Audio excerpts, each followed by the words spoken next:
Então, saudações a todos. Vamos recomeçar o nosso curso, né, de Filosofia Cai na Vida, né? Hoje nossa 8ª aula, estamos avançando, né?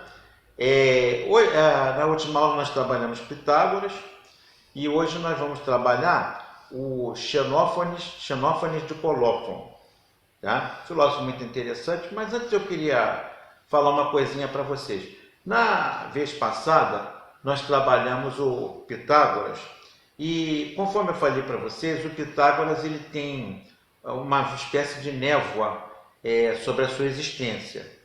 Claro que existem filósofos que atestaram a sua existência, comentaram, e isso a gente tenta garantir a partir daí. Mas há uma parte da vida dele que é muito nebulosa com relação à morte dele, os lugares onde ele foi, especialmente porque além do pitagorismo ter sido uma filosofia calcada na valorização do número como base para todas as relações, proporções de tudo que há no mundo e na vida, o número como regente de tudo, da grande harmonia do cosmo, né? Que foi uma criação, uma invenção, esse termo do próprio Pitágoras. Eu falei para vocês que a corrente pitagórica foi grande e muita coisa que é atribuída a Pitágoras pode ter sido trazida na verdade, por seus discípulos. Então, mas mesmo assim, isso não invalida a importância do pitagorismo, né?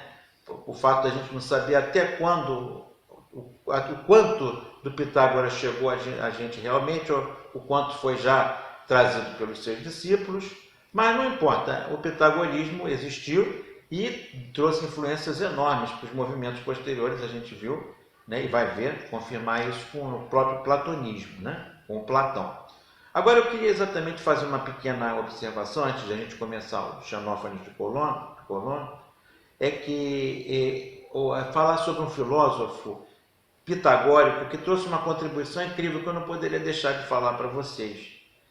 Chama-se Filolau de Crotona, que viveu bem depois do Pitágoras, para vocês verem como é que a corrente prosseguiu, né? Viveu mais ou menos no século V a.C.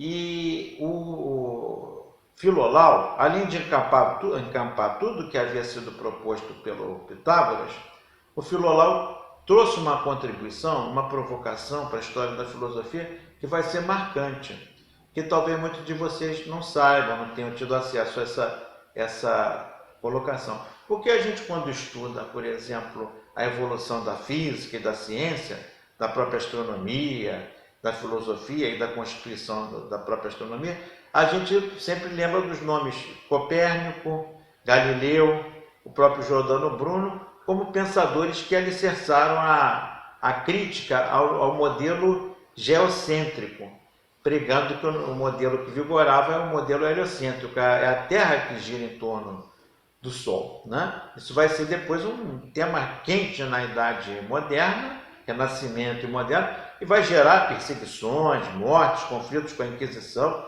Giordano Bruno foi para a fogueira, Copérnico pediu que se publicasse a obra dele só depois de morto, e o Galileu Galilei viveu um processo horrível, né? De ter que renegar a sua teoria para poder se manter vivo. Então, vocês vejam como isso foi um problema seríssimo. E o Filolau já tinha levantado essa questão. Eu confesso a vocês que, ao preparar a aula, fiquei surpreso, porque conhecia mais o Pitágoras, mas quando eu fui procurar informações sobre os pitagóricos, eu falei, nossa, eu vou passar essa informação para o pessoal que está assistindo, para os colegas que estão assistindo o curso de Filosofia Cai na Vida. O Filolau foi o primeiro autor na Antiguidade a propor um sistema no qual a Terra que girava em torno, mas não do Sol. Ele fala num fogo central, que não era exatamente o Sol. Por quê? Como ele chegou a essa conclusão? A tese dele é que a Terra, ele como matemático, não conseguia ver algo mais potente, algo mais consistente, girando, ou devendo, ou perdendo alguma coisa para algo menor. Que não expressa até uma energia que alcance aquele que está à sua volta. Ele não entendia por que a Terra que girava em torno do Sol, segundo as tradições. Então, o Sol, como estava muito longe e ele não tinha ideia de como, da força do Sol, né? Tinha ideia de que o Sol era algo muito mais potente que a Terra, mas não sabia o quanto. Ele preferiu acreditar, e aí entra um pouco da intuição, que existia um outro fogo muito maior do que o Sol e que não era visível aqui pela Terra, ou pela força, pela energia enorme dele, ou porque estava posicionado num local que não era visto por nós. Essa foi uma teoria que a gente sabe que é totalmente uma pura imaginação, mas a gente verifica que de alguma forma foi uma situação que prova como o filósofo muitas vezes chega bem antes do que os cientistas. Eu até comentei com vocês, numa das primeiras aulas, que o Nietzsche faz essa comparação, né? Ele diz que o filósofo e o cientista estão na beira de um rio, é como se acontecesse isso, e esse rio tem umas pedras que vão de uma margem à outra. O filósofo é aquele que atravessa de uma margem para outra pulando, pisando nas pedras, sem querer saber se vai afundar ou não. Ele arrisca. O cientista vai pisando e medindo de pedra em pedra qual a condição que ele tem de passar até chegar. Ele chega em segurança, chega. Mas bem depois do que o filósofo, quando o filósofo consegue chegar na outra ponta. Então, o Filolau representa isso. Como ele antecipou, né? E com uma teoria quase que assim estranha, meio que até rocambolesca, mas é o que ele tinha para fazer. Agora, você vê que a intuição está muito boa dele, foi muito bem trabalhada aqui nesse sentido.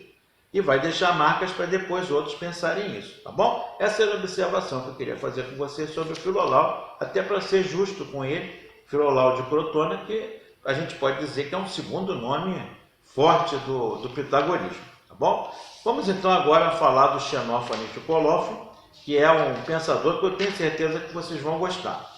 Xenófanes de Colófon viveu mais ou menos também no mesmo período que os outros pré-socráticos, século VI a.C. Vocês reparem que o século VI era um século poderoso, né? Abrigou muita gente que foi luminar na história do pensamento humano, tanto em termos de Oriente quanto de Ocidente.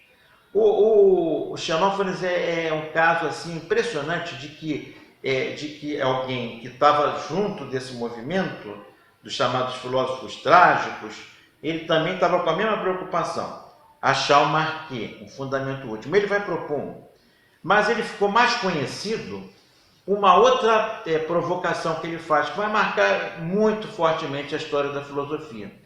Ele vai ser o primeiro a questionar, frente a frente, com uma coragem muito grande, o fenômeno religioso e a relação do homem com Deus e com as divindades. A grande pergunta dele é a seguinte: até que ponto esses deuses em que a gente acredita, por exemplo, deuses que têm ciúme, estamos falando aqui dos deuses da cultura, do panteão grego, da mitologia grega, deuses que têm ciúme, deuses que têm inveja, deuses que cobiçam a mulher do próximo, deuses muito diferentes do Deus lá do judaísmo, que também não era fácil.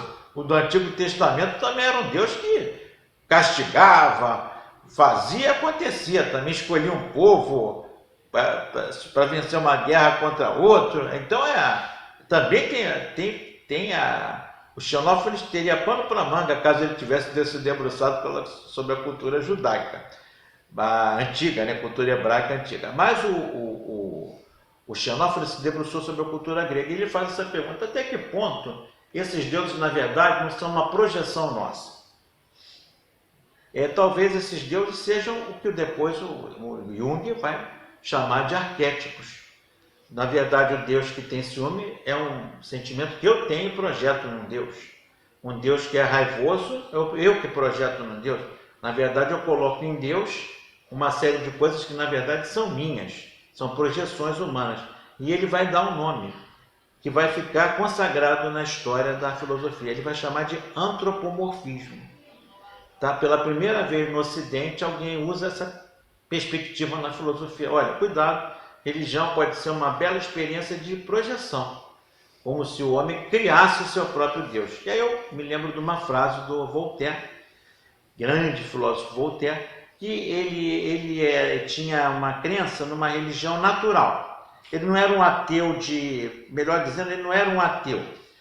Ele era alguém que não acreditava num Deus transcendente, criador. Ele acreditava num Deus que funcionava como um relógio, como uma natureza toda azeitada para o funcionamento próprio, autônomo. E nós fazíamos parte dessa engrenagem. Mas o Voltaire, numa daquelas tiradas geniais, ele era daquela pessoa que perdia um amigo, mas não perdia uma boa piada. E aí ele pega uma frase que todos nós já ouvimos: Deus criou o homem à sua imagem e semelhança. Aí o Voltaire dizia: Deus criou o homem à sua imagem e semelhança, mas o homem pagou com a mesma moeda. Quer dizer, o homem também criou Deus à sua imagem e semelhança.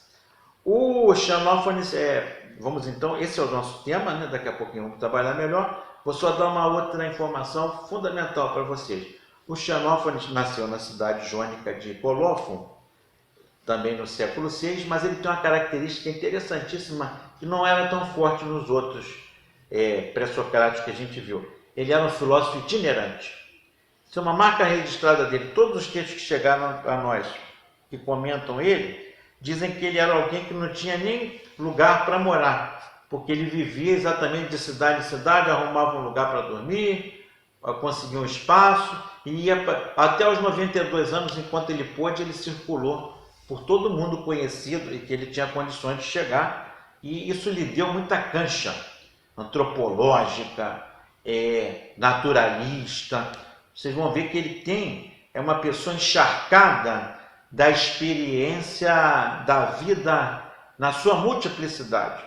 Talvez tenha sido dos antigos aquele que mais conheceu e se expandiu nas mais diversas regiões que ele pôde alcançar. Foi um verdadeiro andarilho, sem morada fixa, até os 92 anos.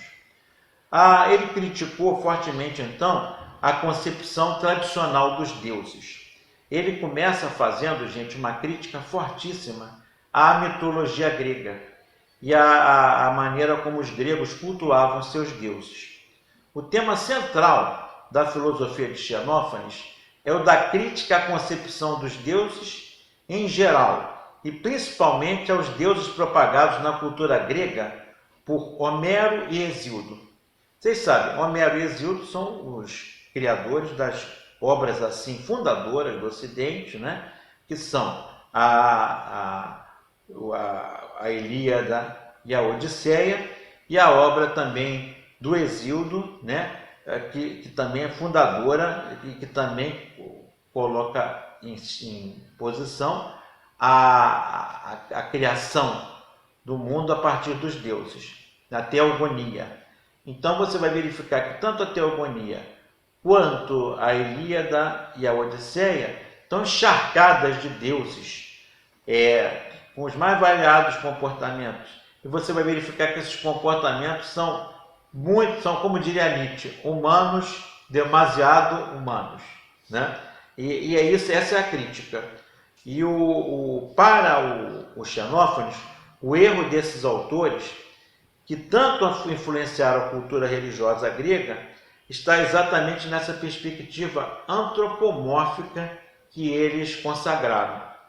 Tá? O antropomorfismo atribui aos deuses formas externas, características do homem, no seu aspecto psicológico, relativos à paixão, aos ciúmes, todo aquele quadro de sentimentos que nós temos, de alguma forma os homens vão projetar ali. Isso vai aparecer, essa temática também, muito depois, vai aparecer no Freud, né? Com a religião e o futuro de uma ilusão. Ele, como psicanalista, vai detectar isso também, né? O elemento forte de projeção que a religião tem, né? Os sonhos, os devaneios, todas aquelas angústias e ânsias nossas são projetadas no fenômeno religioso, tá? E há muitos outros filósofos, nós vamos comentar daqui a pouquinho, Marx, Feuerbach, um teólogo alemão muito interessante, filósofo chamado Dietrich Bonhoeffer, que a gente vai comentar, o Kant, né? Uma infinidade de filósofos que pensaram a essência da religião como um elemento antropomórfico. Tá? Então, essa perspectiva do Xenófanes vai ser marcante para a história do pensamento. Eu acabei de citar para vocês Freud, mas você, por exemplo, pode verificar, vai aparecer no Kant um racionalista, 4 costados, ele vai perceber esse elemento da religião antropomórfico. E qual vai ser a grande obra que discute a religião? A religião nos limites da razão. Então ele vai estudar o fundamento da religião nos limites da razão. Quer dizer, ele vai estudar o fenômeno religioso depurando tudo aquilo que pode parecer uma deturpação, que foge da razão, que foge da racionalidade, e a religião como algo que pode ter um controle de qualidade, vamos dizer assim, numa perspectiva kantiana. A gente vai ver também o Feuerbach, que daqui a pouquinho eu vou desenvolver melhor com vocês, que vai trabalhar exatamente essa tese. Ele tem 2 obras fantásticas, chamadas A Essência da Religião e A Essência do Cristianismo. E nessa obra A Essência do Cristianismo, e também na Essência da Religião, ele vai mostrar que a essência da religião é o antropomorfismo.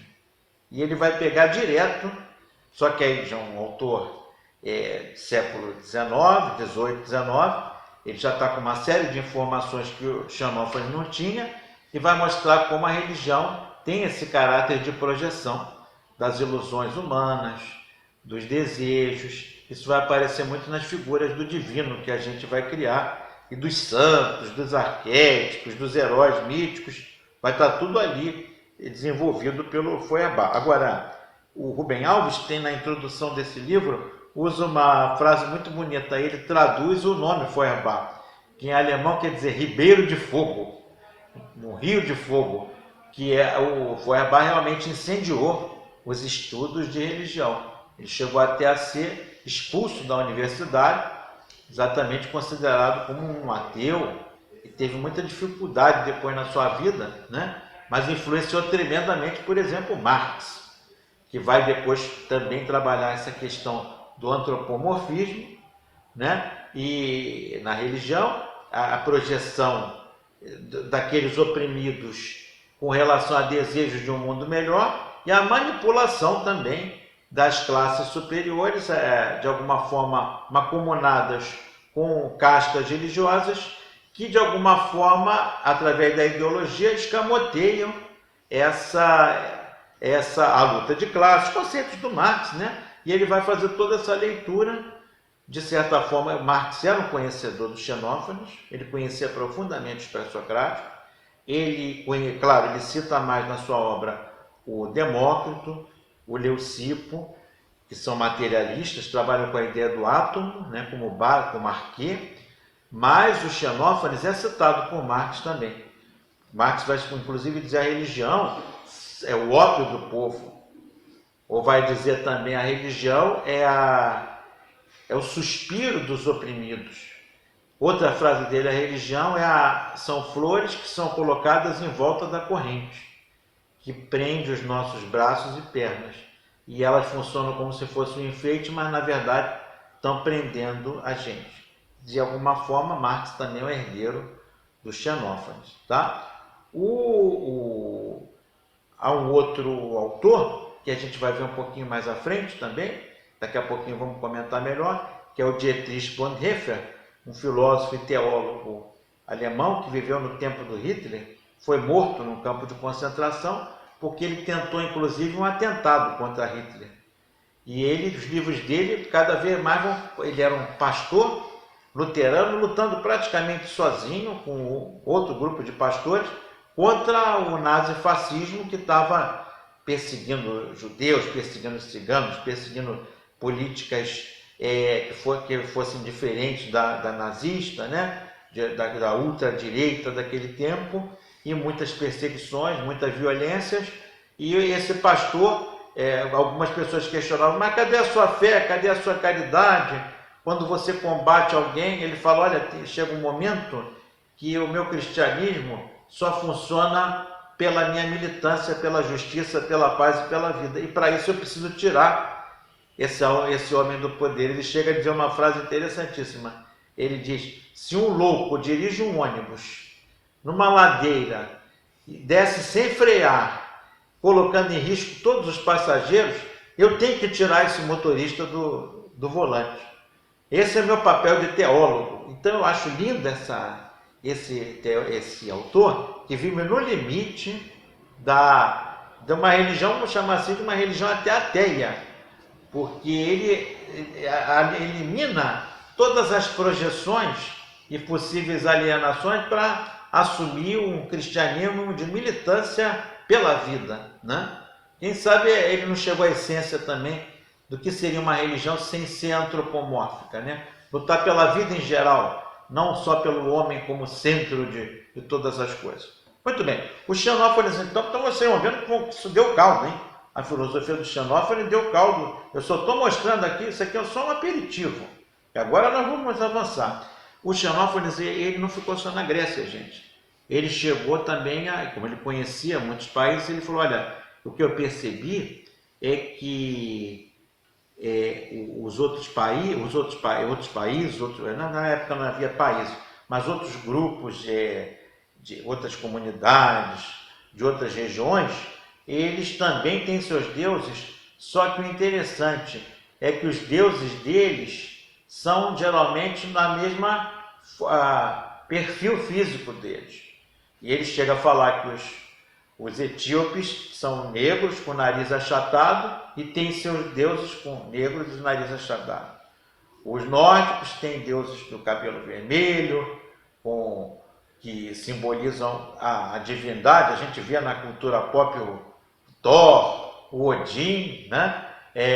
A gente vê nos comics e também nos filmes, como a figura do Thor é um deus que tem todos os traços do nórdico, né? Então,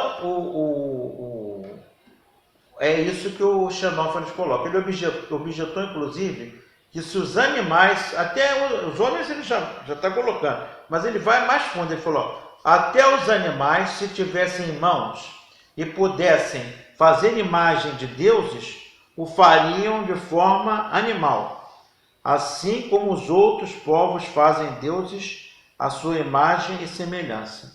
Eu, quando li isso aqui pela primeira vez, eu me lembrei de um filme que eu assisti muito jovem, que na época era um filme que depois se tornou série e hoje em dia depois teve vários remakes, né? É o Planeta dos Macacos, que é a história de dois cientistas que sobrevivem a uma viagem espacial e eles chegam num planeta desconhecido, povoado por macacos que falam, que tem já toda uma tecnologia, não tão grande quanto a humana que eles deixaram quando saíram da Terra, e eles dão o nome assim de Planeta do Macaco. No transcorrer do filme, eles vão descobrir que aquilo é o planeta Terra. Eles voltaram depois de anos perambulando pelo espaço ao planeta Terra, só que a raça humana praticamente se extinguiu. E quem ainda sobreviveu foi escravizado pelos macacos. Estão nas jaulas dos jardins zoológicos e são usados para trabalhos domésticos, escravizados. E eles ficam perplexos com aquilo tudo. Quando eles vão para um deles, vai encaminhado para um local onde está sendo realizado um culto, ele toma um susto porque ele vê o padre todo paramentado, uma espécie de padre ou religioso qualquer, paramentado, um macaco, né? Quadros e ícones religiosos com figuras de macaco e um grande deus feito em pedra, um deus macaco. E aí eu me lembrei muito dessa passagem do Xenófanes, né? Quer dizer, eles fizeram o Deus à sua imagem e semelhança, né? Se os cavalos pudessem fazer, como é que seria? Se os leões pudessem fazer, como é que seria, né? Essa sacada foi dele pela primeira vez. E ele vai dizer: nós, como somos antropomórficos, fizemos do homem. Deus criou o homem e o homem pagou com a mesma moeda, né? Voltando a falar aqui a frase do Voltaire. Continuando, esse exemplo que eu tinha dado dos etíopes, eu até anotei aqui, gente, uma frase do próprio Xenófanes. Olha o que ele diz: os etíopes, que são negros e têm o nariz achatado, representam seus deuses negros com o nariz achatado. Conhecia, ele viajou por toda a região daquela... E mesmo que ele não tivesse num país de etíopes, ele tinha os relatos dos etíopes. Os trácios, que têm olhos azuis e cabelos ruivos, representam seus deuses com cabelos ruivos e olhos azuis. Eu lembrei aqui também que até mesmo os missionários muitas vezes tinham que se adequar à cultura local para poder, tinham que antropomorfizar o seu Deus de acordo com aquela cultura. Há um santo católico, muito conhecido aqui no Rio de Janeiro, é nome de praça, na Tijuca, tem uma bela igreja, o São Francisco Xavier, que era o meio jesuíta, né? que viajou e concentrou seus trabalhos no Oriente, China, Japão, para levar o cristianismo. Uma empreitada muito difícil, porque esses países já tinham consolidado o confucionismo, o shintoísmo, o budismo, né? O zen. E os relatos do Francisco Xavier são que no início foi muito difícil, ele teve muito pouca aceitação. E que depois ele foi começando a perceber que ele tinha que se aculturar, ele tinha que se adequar àquela cultura para poder estabelecer um diálogo. E quer dizer, de alguma forma, ele tinha que antropomorficizar o seu Deus na cultura local, com os traços chineses, amarelar Deus, amarelar ele mesmo. E o que acontece? Você vai vendo nos quadros pintados, que eu vi um livro uma vez, um livro de história dos jesuítas, e tem um capítulo consagrado à militância, o trabalho de missionário, né, melhor dizendo, do Francisco Xavier. E você vai vendo as pinturas dele com o tempo, cada vez mais ele vai ficando com uma expressão chinesa, vai ficando com aquela barbichazinha, até os olhos vão ficando mais... Claro, quem pintou deve ter exagerado, né? Então ele vai ficando chinês, para pôr a batina de padre, mantém, ele é um padre, só que o próprio corte da batina é em corte já que você vê com roupas comuns dos chineses. A batina preta se torna um hábito, uma roupa chinesa, e é um chapéu típico também da cultura chinesa. Isso é um dado interessante para vocês verem como a questão da antropoformização está muito presente, e o Xenófanes foi aqui cirúrgico nesse levantamento. Mas ele vai dizer, o pior não é só isso, porque vocês estão vendo que ele está inventariando a religião como uma ilusão, de muitas vezes você pensar que ela é aquilo que a gente projeta, né? Ele vai dizer, o pior são os homens que tendem a atribuir, olha que interessante, hein? Aos deuses, tendem a atribuir aos deuses tudo aquilo que eles mesmos fazem. Olha que espetáculo.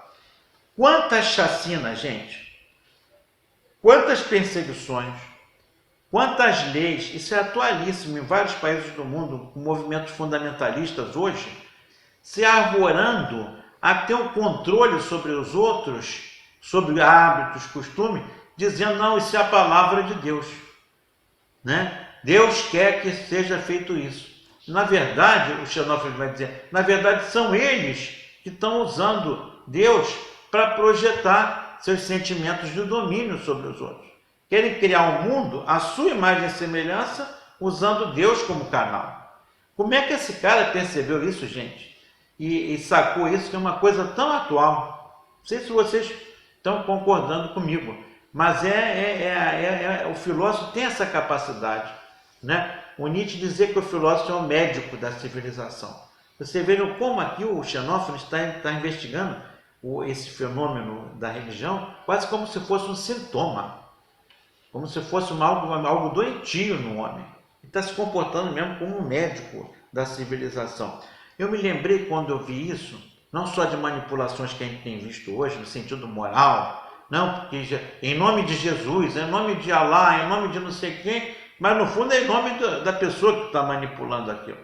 E eu me lembrei de uma coisa do cotidiano que eu vi num livro do Paulo Freire. Paulo Freire cita uma situação que ele estava num grupo, se não me engano, é no Educação como Prática de Liberdade. Ele está mostrando como é que foi nascendo o método de conscientização dele. E muita gente fala que é também uma coisa injusta, Dizem que o Paulo Freire fazia uma lavagem cerebral. Esse exemplo aqui mostra que não. Mostra o verdadeiro papel do intelectual nesse sentido de ajudar a esclarecer as pessoas como é que a coisa pode ser vista de uma maneira mais ampla e mais crítica. Ele tinha um aluno que tinha faltado vários encontros do grupo de alfabetização. E ele chegou e falou: seu Paulo, chegando atrasado. O Paulo: poxa, seja bem-vindo. Me dá aqui um abraço. Eu sei que a não sei se foi a esposa ou alguma parente dele, tinha vindo a falecer. E o Paulo: deixa eu te dar um abraço. Você está passando um momento difícil. Os amigos todos levantaram, abraçaram ele. Senta aqui, vamos nos acalmar. Você quer conversar um pouquinho com a gente? E ele contou a história para o Paulo e para os colegas de que tinha sido um verdadeiro, assim, uma odisseia, ele percorrendo com a familiar, eu acho que era a esposa, levando ela para vários lugares e não tinha atendimento médico, não tinha na região. Na outra, o posto de saúde estava fechado. Numa outra, ele levou um conjunto de 7 ou 8 horas até chegar a um hospital, passando de cidade em cidade, num carro de um amigo emprestado. A mulher passando muito mal, um estado de emergência, ela acabou vindo a morrer. E ele conclui com essa frase: seu Paulo, eu estou mais confortado porque era a hora, chegou a hora dela. Tinha que ser assim, Deus quis assim. O Paulo naquele momento não falou nada, guardou aquela situação, porque não era o momento, mas mais à frente ele criou um debate e evocou nesse debate o que eles achavam que a coisa tinha acontecido daquela maneira. E não era o caso desse senhor, ele jamais iria tocar, mexer numa ferida, mas ele pegou um outro exemplo em tese. E aí todos diziam: Deus quis assim, Deus quis assim. Aí ele: será que Deus quis mesmo? Será que um hospital não está ali funcionando porque Deus quis assim? Será que um posto de saúde não tem remédio porque Deus... E eles foram discutindo, aí um deles chega: seu Paulo, isso não tem nada a ver com Deus. Isso tem a ver com homens que descuidam dos outros. Olha que maravilha. Quando ele fala isso, é Xenófanes puro. Tá? Xenófanes captou algo que só depois de muito tempo Paulo Freire está tentando também. Paulo Freire é uma espécie de Xenófanes junto a essas pessoas, porque ele está exatamente despertando ela, não para revolta, mas para o sentimento de cidadania. Não, eu agora vou exigir da prefeitura que tenha um posto aqui funcionando, que a gente amanhã depois pode precisar. Isso não tem nada a ver com Deus, ok? O Xenófanes faz a gente pensar também em frases que a gente usa no cotidiano, principalmente frases da cultura popular. Por exemplo, há males que vêm para bem, né? Então, invasões, julgamentos, também torturas, execuções, quantas tiveram em nome de Deus, né? Quer dizer, Deus é usado como uma espécie de justificativa para as pessoas fazerem as suas atrocidades. E, no fundo, é uma grande hipocrisia. Para fechar esse exemplo, eu também me lembrei de uma passagem literária do livro Os Irmãos Karamazov, do Dostoiévski. Vocês sabem a história, são 4 irmãos, um é padre, o outro é ateu, deles é perturbado e o outro o outro me esqueço aqui agora. Mas eram 4 irmãos que cada um tem a sua perspectiva.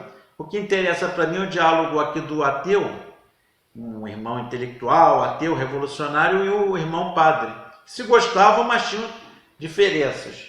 E o irmão Ivan, que chega para Alyosha, que é o padre, e conta um caso em que ele mostra exatamente isso que a gente está falando aqui, né? Ele diz: olha, dependendo da situação, nem Cristo escaparia da Inquisição. E aí ele conta um caso, né? Cita uma história em que apareceu na época da Inquisição espanhola, o auge da Inquisição, lá com tipo aquele Torquemada, que matou muitas pessoas na fogueira, ou seja, qualquer outro inquisidor, a história do inquisidor, do grande inquisidor. E aí vem uma queixa para o inquisidor: tem um jovem aí, rapaz de mais ou menos 30 e poucos anos, com cabelos compridos, com barba, e ele está passando pelas ruas, faz milagres, ele questiona o poder religioso, questiona o poder estatal, ele prega a comunhão, prega o espírito comunitário, e o inquisidor faz milagres, prega a comunhão, perdoa pecados. Vocês tragam ele aqui para mim. E aí trazem, e ele, quando vê, ele reconhece. Ele falou: é você? E aí Jesus: sim, sou eu voltei. E o inquisidor fala: mas por que você voltou? A gente não precisa mais de você. Você devia ter ficado onde você estava. Agora eu vou ter que matar você. Só que ao invés da cruz eu vou ter que queimar você. Porque você agora atrapalha. E aí o Ivan termina a história. Eu contei aqui do meu jeito, tá, gente? Mas o cerne da história é esse. Olha que espetáculo, como Dostoiévski captou essa questão do Xenófono. Para o religioso, às vezes, não interessa nem mais a origem da religião. Para esse religioso manipulador, ele cria a sua própria história agora e ela vai em frente. Agora, por exemplo, Cristo era desnecessário, porque eles criaram um Cristo próprio, um Cristo conveniente para eles.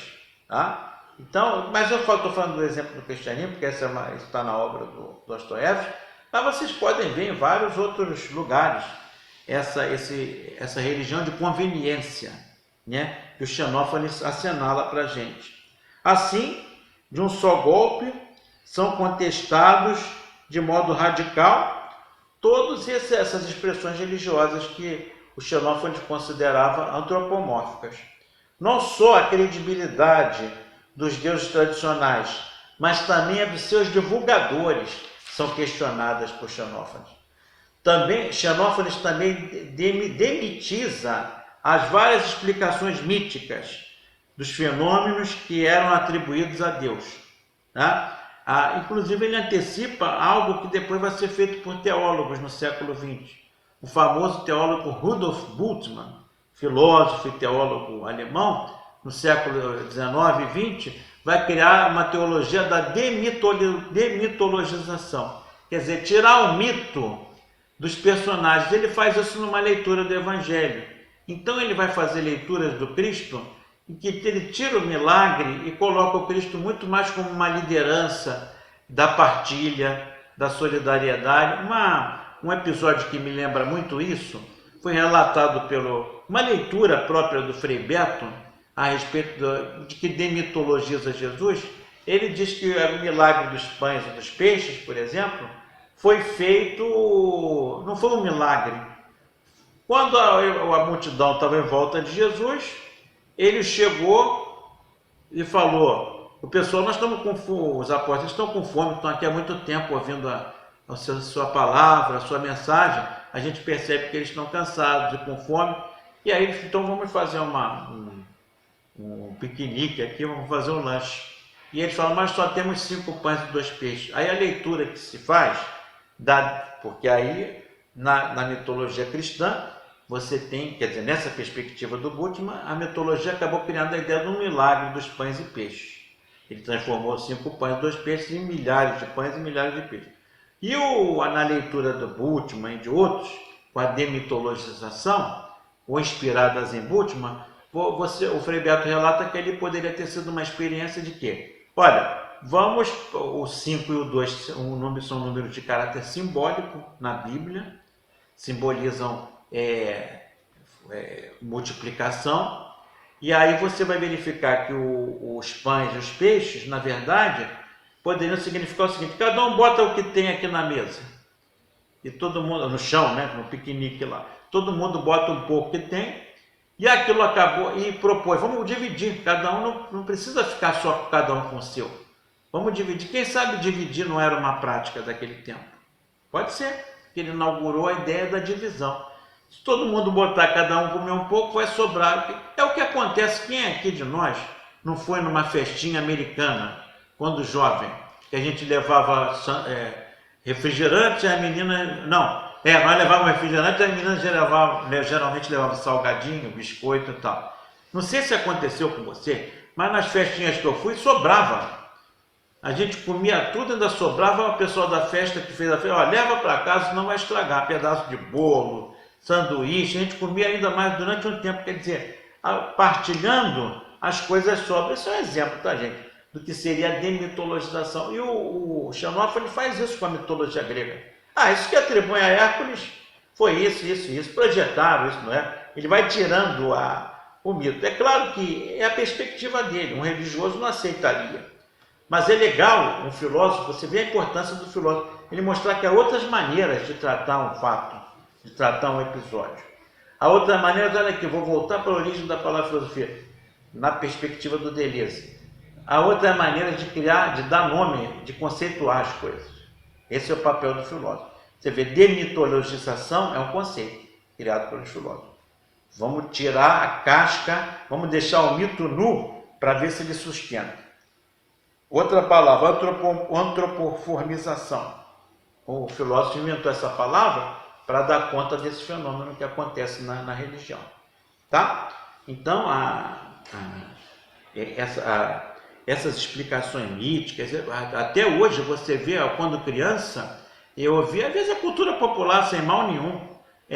Você vê duas coisas que eu ouvia lá em casa quando criança. Quando chovia muito forte, minha mãe brincava com a gente, mas ela trouxe da cultura de Minas.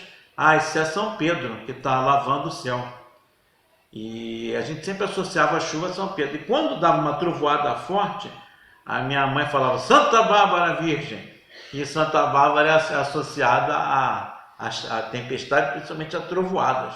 Então, quer dizer, como a cultura popular trabalha esses arquétipos, isso aqui é um caráter assim interessante, de proteção, que é legal, faz as pessoas se sentirem bem, né?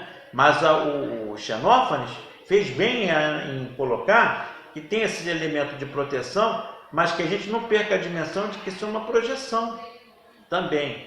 Então, ele agendou um outro elemento para a gente pensar sobre, tá? Então, agora, só para complementar essa coisa que eu falei então do legado que ele deixa, né? Nesse sentido religioso, né? Vai ser por exemplo, Kant, quando ele traz a religião para os limites da razão.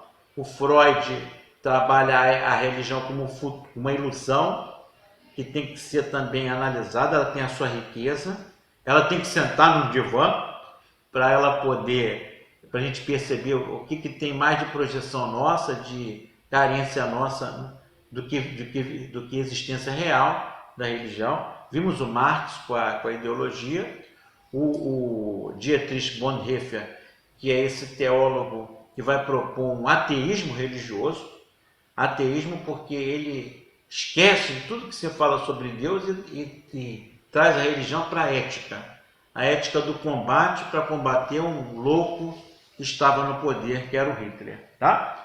E tantos outros, eu posso estar me esquecendo de algum. Feuerbach é o principal. Quem quiser entender quem melhor absorveu Xenófanes, você vai verificar isso no Feuerbach, Ludwig Feuerbach. Um filósofo assim não está entre os 100 mais, né? Mas influenciou toda uma geração. O Marx bebeu muito na fonte dele. Ele tem até um livro sobre Feuerbach. Tá? E para concluir, eu queria comentar outra contribuição interessante do Xenófanes, gente. Ele vai colocar o seguinte, que olhem só que espetáculo, hein? Vocês vão concordar comigo. Ele vai dizer, olha, com relação a Arquê, repare, já fez uma baita contribuição, ainda trouxe outra para pensar sobre Arquê. Olha, o Parmênides foi muito bem, colocou a questão do ser. O Heráclito, tudo muda, joia. Pitágoras com as proporções, os números, eu acho que eles são o Tales com a água, Anaxímenes com o ápero, Anaxágoras com Anaxímenes com ar e o Anaximandro com o ápero. Então, perfeito. Mas eu tenho uma outra visão. Eu acho que até no fundo, nós todos somos terra, tá? Eu vou virar pó, o ar vai se liquefazer, vai chover, mistura com barro, terra, tudo acaba em terra.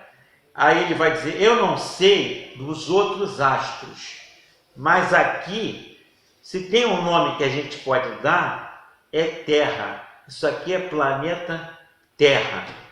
Gente, aliás, ele não falou planeta Terra, isso aqui é terra, não tinha a palavra planeta. Gente, dali depois a palavra planeta Terra começa a se firmar. Quer dizer, que espetáculo esses filósofos, né? Eles praticamente foram nomeando as coisas para a gente. Você vai falar, você é suspeito, porque você é filósofo. Não, mas olha aqui, vê se você não acha que isso aí é uma coisa que vale a pena a gente pensar. Ainda mais num momento tão assim triste no Brasil, que pessoas dizem que a filosofia não serve para nada. Quer dizer, isso mostra o grau de ignorância que as pessoas têm de não perceber que a filosofia tem esse caráter libertador e de fazer você ampliar os teus horizontes reflexivos. Tá bom? Então a gente fica por aqui e eu vou recitar uma musiquinha especial daqui a pouco para vocês em homenagem a Xenófonos. Aquele abraço. Não esqueça de dar um apoio aí, o like e também se inscrever no canal. É bom, né? Não é que eu seja youtuber, que quero ser famoso, nem sou youtuber. É para a gente partilhar, divulgar mais. Um abraço, querido. Nós vamos falar da nossa música de hoje, né? Que complementa a nossa aula. É uma música que tem um título de Saco Cheio, do Almir Neto, um samba, que eu tenho certeza que o Xenófanes assinaria embaixo. Então vamos lá? Os habitantes da terra estão abusando, ao nosso Supremo Divino sobrecarregando. Fazendo o quê? Fazendo mil besteiras e o mal sem ter motivo. E só se lembram de Deus quando estão em perigo. Deus lhe pague, Deus lhe crie, Deus lhe abençoe. Deus é o nosso Pai, é o nosso guia. Tudo que se faz na terra se coloca Deus no meio. Deus já deve estar de saco cheio. Os habitantes da terra estão abusando, ao nosso Supremo Divino sobrecarregando. Fazendo o quê? Fazendo mil besteiras e o mal sem ter motivo. E só se lembram de Deus quando estão no perigo. Deus lhe pague, Deus lhe crie, Deus lhe abençoe. Deus é o nosso Pai, é o nosso guia. Tudo que se faz na terra se coloca Deus no meio. Deus já deve estar de saco cheio. Eu também concordo e tenho certeza que Xenófanes, lá de onde ele estiver. Um abraço a todos.